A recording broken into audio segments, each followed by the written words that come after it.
అండి, నేను మీ విద్యు కిరణ్. అందరూ ఎలా ఉన్నారు? బాగున్నారా? నేను బాగున్నాను, మీరు కూడా బాగుండాలని కోరుకుంటున్నాను. ముందుగా అందరికీ రాఖీ పౌర్ణమి శుభాకాంక్షలు.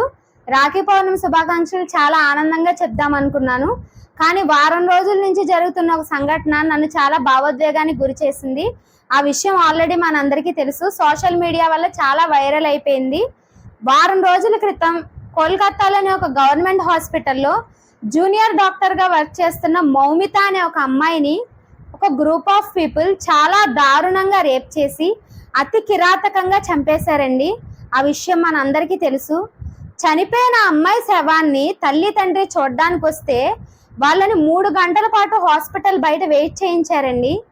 ఆ కాలేజ్ ప్రిన్సిపల్ రాజీనామా చేసి వెళ్ళిపోతే వితిన్ 15 మినిట్స్లో ఆ ప్రిన్సిపల్కి ఇంకో కాలేజ్లో అపాయింట్మెంట్ ఆర్డర్ ఇచ్చారు.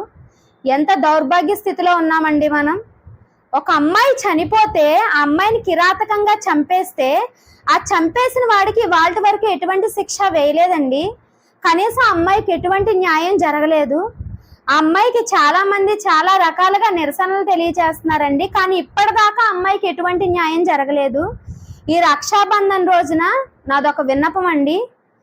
ప్రతి అక్క చెల్లెళ్ళు మీ అన్నదమ్ములకి రాఖీలు కడతారు కదమ్మా, రాఖీ కట్టేటప్పుడు వాళ్ళ నుంచి రిటర్న్ గిఫ్ట్గా ఒక వాగ్దానం తీసుకోండి.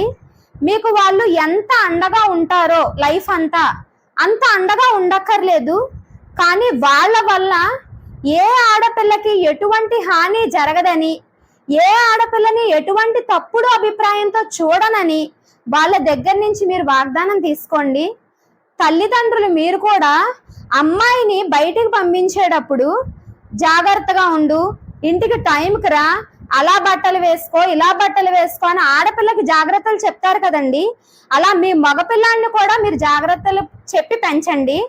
ఒక ఆడపిల్లకి ఎంత గౌరవం ఇవ్వాలో నేర్పించండి.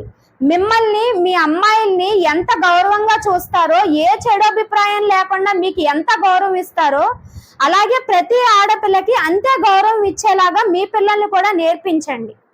సరేనండి. ఇది ఆడపిల్లగా నేను పడుతున్న బాధ. వారం రోజుల నుంచి మానసికంగా నాలాంటి ఎంతో మంది ఆడపిల్లలు అమ్మాయి గురించి ఆలోచిస్తున్నాం కాబట్టి ఇవాళ ఈ నిర్ణయం తీసుకుందాం. ఈ రక్షాబంధన్ రోజున మనం తీసుకున్న ఈ నిర్ణయం వల్ల ఒక్క ఆడపిల్ల జీవితం బాగుపడినా ఆ రోజు నిజంగా ఈ భారతదేశానికి రక్షాబంధన్ వచ్చినట్టేనండి. దయచేసి ఇది పాటిస్తారని కోరుకుంటూ థ్యాంక్ యూ.